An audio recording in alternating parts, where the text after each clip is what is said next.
What's up, guys? Welcome to the Real Local People podcast. Today we got someone with what I think is a very interesting job. I don't know. Every time I see him, I have a plethora of just, I'm sure, dumb questions that you get asked all the time. But we're here today with the police chief of Charlestown, Indiana, Eric Kruse. Eric, how's it going, man? I'm doing good. How about you, Jordan? Oh, nobody ever asks me that, but I'm doing pretty good. That's the first lesson. You always have to ask. Make sure everybody else is doing okay. So. Absolutely. It's all about the other person, right? You can't always just show. So, anyways, police chief of Charlestown. How did we get to this point? Like, what got you into police chief? Or police work. I'm always kind of interested to like what possesses someone to want to go get shot at for not enough money. So, what brought us to this point? Where are you from? Well, I'm from Charlestown, born and raised. Went to school in Charlestown, graduated from Charlestown, played football in Charlestown. Gotcha. Along with a lot of our officers that are on the department as well. Well, in high school, it started in high school. Well, it was either be a teacher or be a police officer. So, fortunately, I think I chose the right side for myself. Just a different type of work. So, some of the reasons why I wanted to be a police officer growing up, I mean, started way back, being, 6, 7, 8 years old. Things like being involved in different situations and dealing with the police through family issues and stuff like that. One of the things very important to me is OWI prevention and stuff like that. Back when I was about, I think, 8 years old, my mom, she used to always, drink and drive with us in the car everywhere we went. Yeah. And I just remember being that young and just saying, night after night, leaving parties or wherever with their friends. And we would be going down 62 towards Charlestown and Jeff and constantly finding ourselves on the wrong side of the road, driving in oncoming traffic. And this kind of behavior would happen night after night. And then finally, one evening, late at night, I guess, a proactive police officer, a state trooper, and I believe it was a Charlestown cop I was with him, stopped her and put it into it. And I remember sitting in that state trooper's car and talking to him and getting to play with all the cool stuff that he had in the back. And it was at that moment I was like, man, this is what I want to do, because it was the first time anybody just stood up and spoke for me and my sister. And then after that, I realized, like, because of that trooper and that police officer's actions, that my mom never drank and drove again after that, ever, especially with us in the car. So sometimes that's what it takes. I mean, I know people just like it that do it too much, and you think you don't want to get caught, but sometimes that being caught is the kick in the butt you need to make a change. So seeing that one time where that trooper did that, the one thing he was supposed to do that night, and he probably never even knew how much it changed our lives. So I was like, that's what I want to do. Yeah. Do you remember who it was? I do not. No, it was so long ago. I'm sure he's long retired, but if he knows what I'm talking about, we appreciate it. So. Yeah, that's interesting. So from 8 years old, you knew what you were going to do. That's an interesting story. So what was the first step? So is this the only thing you've ever done? Is police work all like straight out of high school? Got into it? Well, yeah, essentially. So high school, helped manage Little Caesars here in Jeffersonville, and then after that. About 2012 is when I applied to be a part-time police officer reserve for Charlestown. And what was crazy about that is everybody wanted to be cops back in 2012. So, those were part-time, unpaid positions that you get to do everything that a full-time officer does. It's just for free. And we had about, 50, 60 people at that application process, and they picked about 4 or 5 of us to get hired through that. So that's how I got started. It wasn't long after becoming a reserve police officer for Charlestown that they asked me to apply and to get on as a dispatcher for Charlestown. And this is back when Charlestown City had our own dispatchers at station before we merged with the county. So the county takes Charlestown calls now? Yep. Gotcha. So now it's all merged, Clark County 911 Center, where those dispatchers take calls for the entire county. Yeah. Interesting. Well, that's cool. So what's your first step? Like if you, just for somebody who wants to be a police officer, what would you do? Let's say straight out of high school. Do you go to college? Is there a particular degree to get that you have to get to be a police officer? So what would you go? I guess just law enforcement, or what's it? Yeah, it would be criminal justice. Criminal justice, that's the word I was looking for. Yeah. You know, sociology or something like that, or business or education. Anything really that helps teach you how to talk to people and how to navigate those conversations with people. Because that's, you know, we find ourselves, some of the best police officers we have found have had sales backgrounds because they can talk to people casually and naturally. So anything that you could do to make yourself better and get educated and prepare yourself, because you can't apply until you're 21 anyway. Right. So, oh, okay. I didn't know that. Yep. So you have a few years to start preparing, and the biggest thing is to stay out of trouble. Yeah, of course. Yeah. Probably tough to get into that line of work with too strong of a criminal background anyways. Yep. Well, so you had a son right around that time as well, right? How has that been, having kids and being in a line of work that's kind of dangerous and, you know, all that this. Well, I mean, it's tough. I mean, especially learning as a young father and trying to learn as a young cop. Right. And trying to balance the two, especially, you know, working nights for so many years, night shift, and, you know, having to try to sleep till noon, but, you know, kids up and wake at 10 or 9 in the morning. Right. So, and that's a lot of things that most of the officers go through, especially now in our night shifters. You know, so many night shifters out there, all of Clark County, they have kids. So, you know, they might get home, get to sleep at 7 a.m., have to be back up at 9 to take the kids to school. Right. Or take care of the young ones that aren't in school yet. So. Yeah. So really a lot of it's just the pains of any job in that type of crazy position, not necessarily the police work itself. So in Charlestown, Indiana, pretty small town. Yep. How often, if ever, have you found yourself in a situation where you're like worried for your life? You know, have you been shot at? Have you been, you know, those types of things that come up on a regular basis? Yeah, I mean, we're not necessarily getting shot at.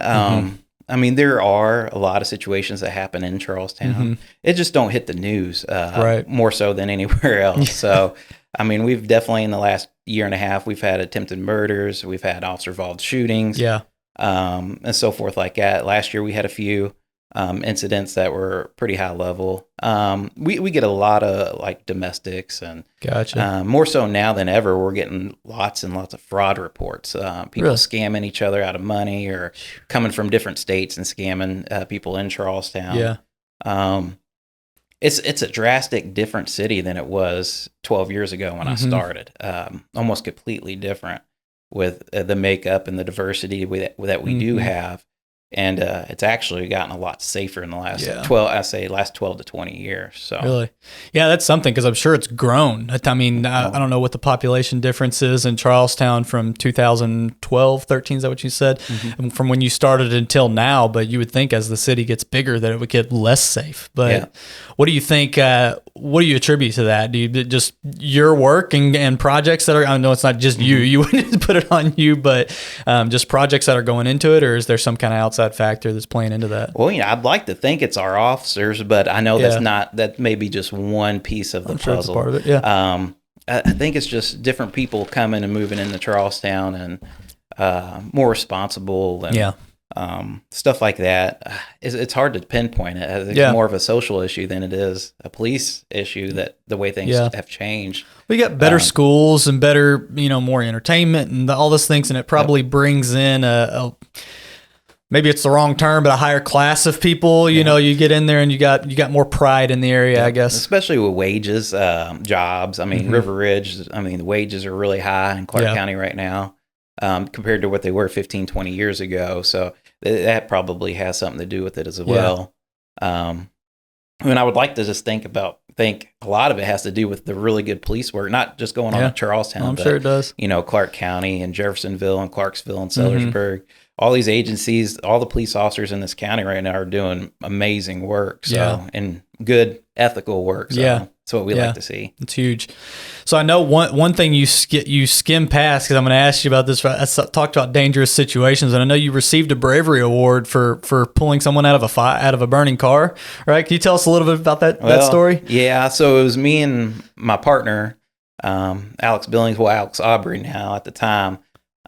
We responded to a crash out there on State Road 3, which is just north of the city. Yeah. And there was multiple vehicles, multiple patients that were involved. when Alex pulled up. One car was fully engulfed in the woods, and she did some really brave stuff as well. I mean, when I come up, she was applying tourniquets to people and already doing tactical medical care on these people. And then we realized that there was still someone down in the woods and right next to fell out of the car that was completely engulfed on fire. Oh, wow.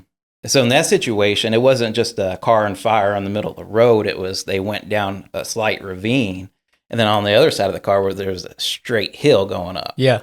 So, and thick woods to get down in there. So me and Alex and another sheriff's deputy, we had to fight our way through the woods to get around it. Yeah. And then to come back around to get the guy that was on the ground. So luckily us three, we were able to get him out and pull him out of there. And he's still alive today. Yeah. So wow. It was a traumatic event especially for all the families that were involved that day. So what's going through your head when something like that? I mean, does adrenaline just take over? I mean, are you thinking that you're scared for your own life at that point? Or are you just like gung ho, let's go get this thing done? Well, us three, after we got done, I mean, we talked about it. We were like, at the time, going up there, running towards it, and when she was applying all those tourniquets to the people's legs and stuff like that, it was just normal, just like it would be for maybe a home loan officer doing paperwork. It like at the time it felt normal. It wasn't until usually it was like 4 or 5 hours later. Yeah,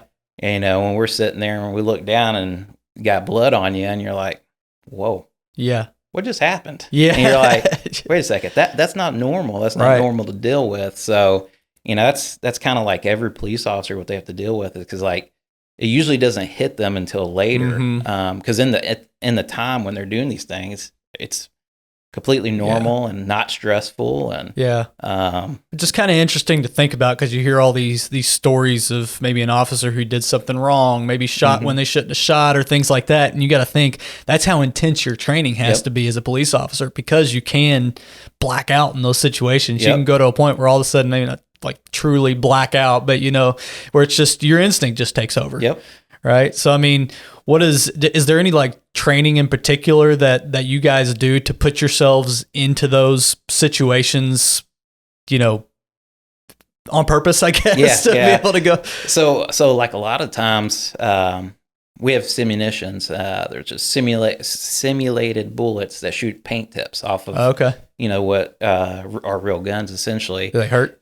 That hurt, like a paintball gun almost. Gotcha. But they sting. Yeah. So a lot of times we put ourselves through training like that with active shooter, close quarters tactics, clearing buildings and stuff like that, or stops training, doing traffic stops, and we'll simulate a guy pulling out a handgun on a traffic stop and shooting at you. Right. And, a lot of those things are still high stress. And one of the pieces of technology we just recently got a few months ago was, it's called a gunshot box, and it's a box, and you hook it up, and it shoots off the same decibel levels as real handgun rounds. Okay. So when we're doing that simunition and that active shooter training, not only do you have someone shooting paint bullets at you, but you also have that gunshot box going off to simulate the same amount of sound that you would have in a real situation, to kind of get their head wrapped around. So do you do things like pump other noises and stuff into situations like that, just to make them chaotic? And make it... like active shooter training, we'll have that gunshot box going off.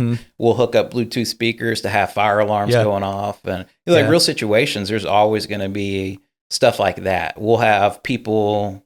We'll try to set it up, and we're going to even expand even more, but we'll try to have people running towards you, grabbing you, trying to misdirect you like you would in a real situation. Civilians will be confused and stuff like that. So where do you do those kinds of things? Do you is there like a space at the station to do? I don't think not that big of a station, so I can't imagine it's So we have a simulator at station that we use quite often. So it's we've seen it recently. So we have the simulator, and then we actually, one of our officers, Matt Myers, he built us a shoot house, which is a training simulated house at one of our city garages that we can go in, and we can do those kind of trainings as well. Gotcha. And then we try to get with our local partners, school, empty buildings that are for lease and stuff like that, to do those trainings in as well. So you are the chief of police for Charlestown. What is that what does that entail that's different from just a normal police officer? And how do you get that job? Is that just something you get? Is it an elected position? Did you get promoted to that just like anybody else would, or how's that work? Well, for the police chief, most cities, it's, you're appointed by the mayor. So we essentially serve at the pleasure of the mayor. Mm-hmm. And, what our mayor does differently than a lot of places is that when she needs a new police chief, she'll do an application process and an actual interview process. She interviewed every single officer. And then once she took applications, she interviewed every officer about the people that applied to get their feedback on each person. Gotcha. And then did interviews with each of us and then made her decision. So it's a little bit different than most of the state of Indiana, because I think most areas already know who they're going to appoint before they get elected. Yeah. So it's a little bit different for us. Honestly, seems like a better way to me. Like you seems like a more legit, typical process of making sure you get the best person versus, I'm sure a lot of areas just like, who do you know? Yeah. So sometimes, yeah. So I mean, I like it that way, and if I ever stop doing a good job, then she can appoint someone else. But the big difference between chief and being on patrol, I mean, I went from being on the SWAT team and getting to chase bad guys and going out and just talking to the public every single day. And believe it or not, the average patrolman will be speaking to more residents and citizens than I will in one shift than I do in 3 weeks, just because they're out there daily taking calls and talking to these people. So, and then now, a big majority of my job is paying bills and making sure that my assistant chief, he makes sure the schedule's filled and stuff like that. Gotcha. So, big thing is you coming in every day. Not as exciting work, paying the electric bill every day. But like what I really love is getting to change the trajectory of our officers' lives and be able to implement changes that they want and that they want to see. How Charlestown Police grows in the future. So that's what really gets me excited now. Yeah. Maybe not chasing bad guys anymore, but being able to say, hey, here's a problem. This is what the officers want. Let's try to get it. Yeah. And then just bringing our department into the 21st century. Yeah. So, well, it'd be an easy job to get kind of wrapped up in the day to day. Every little stop, every incident you go to, just get tied up. Somebody's got to be looking out for the bigger picture of making improvements and things, which it sounds like you get that opportunity that some might not. Yeah. So a big thing that we do is in my administration, we look at every traffic stop the officers make. We look at it. We read every case report. Wow. So that way we know what's going on. Yeah. And a lot of times we cover shifts for our officers. That way we know, one, I can still go out and do the job and still remember how to do the job like they do. Mm-hmm. And then that way I'm out with the officers getting yelled at or sweating in the heat with them on these calls or dealing with the same kind of situations that they're dealing with. Right. And then that way everything flows a little bit easier for them. So we kind of heard what your position is, but what does a typical day look like for a normal police officer? I mean, are they doing these, I asked about trainings and things. I'm kind of curious, when do they do those things? They do that as part of their normal work day, or is that, are they out on the street? Are they writing speeding tickets or that? Well, what's that look like? Well, a normal work day for a Charlestown officer, and I think much of the rest of the county as well, is on 12-hour shifts. Mm. So, their days usually start, day shift officer about 6 a.m. Okay. Normally they just come out and they start patrolling. We like for them to start checking businesses early in the morning to make sure there's no burglaries or anything, broken windows, stuff like that. Yeah. Of course, they've got to get their coffee, getting energized for the day. Yeah. And then just pretty much prepare and start taking calls or whatever cases that they are working. A lot of our patrolmen, we're a smaller city, so in a smaller department. So a lot of our patrolmen do things that bigger departments have their detectives do. Mm-hmm. So a lot of times burglaries and stuff like that, they work their cases from beginning to end a lot. Doing the follow-ups and interviewing people and search warrants and subpoenas. So during the day and when they're patrolling and taking calls, they still have to work on those cases as well. So they stay quite busy. Interesting. And then on top of all of that, they have to stay up to date on their training. Gotcha. So, the state mandates us 24 hours a year, but our officers typically do anywhere between 50 hours to 150 hours a year, depending on their specialty. So canine officer, they have to do a minimum of 16 extra hours a month for canine training. Okay. On top of their mandated topics. And that's just ongoing as long as you're ongoing, canine. as long as you're canine. Yep. So, and then both of our canine officers, they typically do 20, 30 plus hours a month. Yeah. They go above and beyond. Wow. And then the SWAT team, those guys have to do 2 days a month, which is usually about 10, 12-hour days each, and stay on top of that as well. Is that built into their normal schedule? Is that something they have to do kind of above and beyond? So it's kind of above and beyond. So a lot of times what we do is when they go to training, we give them a day for a day. Mm-hmm. Now the mandated topics, like the whole department, like our firearms training, defensive tactics, mm-hmm. emergency vehicle operations, that's on your off time. So we all have to come in on our off time to get those trainings done. Yeah. Usually it's 3, 4, 5 hours at a time, as well as we also do about 30, 40 hours worth of online mm-hmm. school every year with like SIDS and domestics, bloodborne pathogens, all kinds of an array of different topics, human trafficking. So there's a lot that goes into it. So like the average Charlestown officer, full-time officer, gets about 100 to 150 hours a year of training. Yeah. So I know something that popped into my head. I know we talked about this recently. I thought this might be interesting for people to hear about, was kind of related to some of the recent political things as far as the border being shut down and there's a correlation there between drugs coming into the country versus drugs being kind of manufactured here. Can you tell us a little bit about that? Yeah. So like back when we started, 2012, 2013 or so, and before then, methamphetamine and these drugs were a huge problem in mm-hmm. Indiana, especially the meth labs. When we first got on, we were seeing a lot of mobile meth labs in cars. Yeah. And Breaking Bad wannabes. Yeah. So, and trunks of cars. And, the state police was quite busy with their meth suppression team that they had. And then somewhere along the way, between 2015 and now, we've seen a huge decrease in that, especially in the last mm-hmm. 4 or 5 years.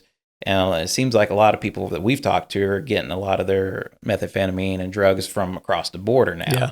And it's cheaper to import it for them from Mexico than it is to make it and take the risk. Same thing applies for drugs as it does for legal things as well. It's all supply and demand. If it's cheaper to get it somewhere else, it don't make sense to make it here. So right, especially taking the risk of making it in Indiana where you're going to go to, get in trouble and possibly mm-hmm. go to prison. So Yeah. I guess the sentence is lighter for buying it or selling it even than it is probably for manufacturing it. Yeah. So yeah, that makes sense. Like I said, I just thought that was interesting. Kind of tied it in. It's something people don't really think about. I guess you mm-hmm. you think about the president taking stands towards illegal drugs and the cartels and things like that, but that type of thing has its ramifications. Everything has kind mm-hmm. of a cause and effect. Yeah, it can mm-hmm. kind of go. The more secure the border gets, and the better they get at locating contraband coming across. I mean, the more chances it starts getting made here again. Yeah. Especially like items like methamphetamine. Yeah.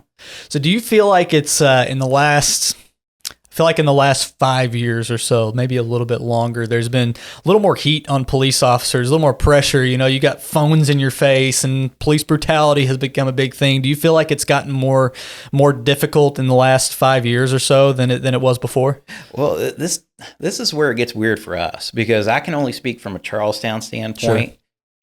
Obviously I see nationally that it's definitely got tougher for police overall, mm-hmm. Especially in bigger cities and stuff. But Charlestown, we've actually seen a huge increase in support. More of our citizens being vocal and supporting us. And we're really lucky in Charlestown to have the support that we have there. Sure. But nationally, for sure, it has definitely gotten tougher to be a police officer. Mm-hmm. Not only do they expect us, to do the job and to do it right, but they expect us to be professional mm-hmm. at a lot of different topics, counseling and being a good speaker and conversating mm-hmm. with people, and chasing bad guys and being fit and being healthy and being able to in the middle of the night jump fences and and then still get our sleep and age creeps up on you too. I'm 37 years old, and for long it's not as easy to jump a fence as it used to be. Right. So so you've seen a little bit of a change kind of from the top down then, as far as just requirements and training and things like that are probably related to some of these incidents we've seen and trying to get better in those areas. Yep. But makes a lot of sense too. I mean, that to me, that in some places you're going to get a lot more heat, in other places you're going to get a lot more support. Probably generally in your bigger cities, like we've seen in Louisville. A lot of things have gone down over there versus your more rural towns or more police focused. Yep. So that makes a lot of sense. Yeah, Charlestown's a weird place. So like, even some of the people, when I was on the street, some of the people we'd arrest on a daily basis, we were all on first name basis with each other. So, right. and we had those conversations, and everybody talks off duty, when you see them at the grocery store, because a lot of the people, being a small city, a lot of the people we arrest are people we know or went to school with, or know someone in the family, or something of that sort. And like, somewhere like big like Louisville, where you're never going to see the person probably again. So. Yeah, there's no personal touch there because it's just such a big place. But we're getting close to our time here, so I'm going to give my last little pitch, which is that we do these for you guys. We hope to bring in some really cool people and learn some things about something you might not hear about otherwise. But we make our money by selling real estate. So if you're looking to buy, sell, or invest in Southern Indiana or Louisville, give us a call. We would love to help. Eric, really appreciate you coming on today, man. It was an awesome conversation, and that's about it. Thanks for having me. Yeah, appreciate it, man. Thank you.